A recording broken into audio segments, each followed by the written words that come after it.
Seal कर दी गई। आज बरोज़ जुमेरात तकरीबन 4 बजे के आसपास पॉपुलर फ्रंट ऑफ इंडिया की जानिब से कायम की गई राब्ता ऑफ़िस, इस राब्ता ऑफ़िस में अज़ीज़ कल्लू स्टेडियम पर जलसे के सिलसिले में ये ऑफ़िस कायम की गई थी। इस ऑफ़िस का बाज़ाब्ता तौर पर इनॉग्रेशन किया गया था। आज मालेगांव प्रांत ऑफिसर, मालेगांव DYSP और आज़ाद नगर PI की मौजूदगी में इस राब्ता ऑफ़िस को सील करने की कार्रवाई मुकम्मल की गई। वाज़ेह रहे कि कल बरोज़ बुध को मरकज़ी हुकूमत की जानिब से पॉपुलर फ्रंट ऑफ इंडिया पर पाबंदी का बाज़ाब्ता तौर पर सर्कुलर जारी किया गया। इसके साथ पॉपुलर फ्रंट ऑफ इंडिया के साथ साथ इमाम्स काउंसिल और दिगर 8 तंजीमों पर भी पाबंदी आयद कर दी गई।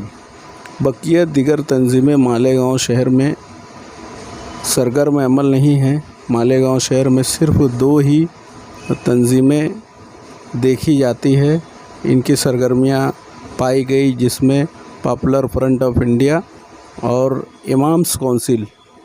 पॉपुलर फ्रंट ऑफ इंडिया के मौलाना सैफुर रहमान को गुज़िश्ता जुमेरात के दिन ही NIA और ATS की टीम ने घर पर पहुंचकर इन्हें गिरफ़्तार किया था। इस कार्रवाई के फ़ौरन बाद इन्हें नासिक ATS ऑफ़िस में मुंतकिल किया गया। कार्रवाई के सिलसिले में बताया गया कि ये कार्रवाई मुल्क की तकरीबन 15 रियासतों में की गई थी। उसके बाद इमाम्स काउंसिल के रियासती सदर मौलाना इरफान दौलत नदवी को भी गुज़िश्ता रोज़ गिरफ़्तार किया गया। मौलाना इरफान दौलत नदवी और PFI के सेक्रेटरी सादैन अंसारी को भी गिरफ़्तार किया गया और इनकी गिरफ़्तारी को 48 घंटे तक मालेगांव शहर की सब जेल में रखने के अहकामात मुकामी अदालत ने दिए थे।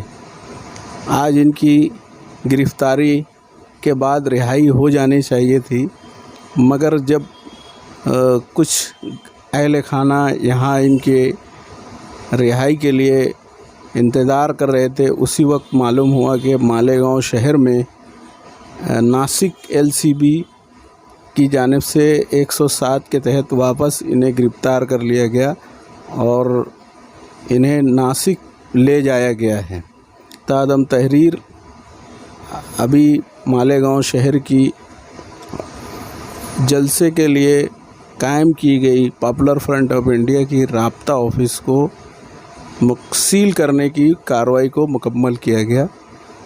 इस सिलसिले में मज़ीद तफ़सीलात का इंतज़ार है।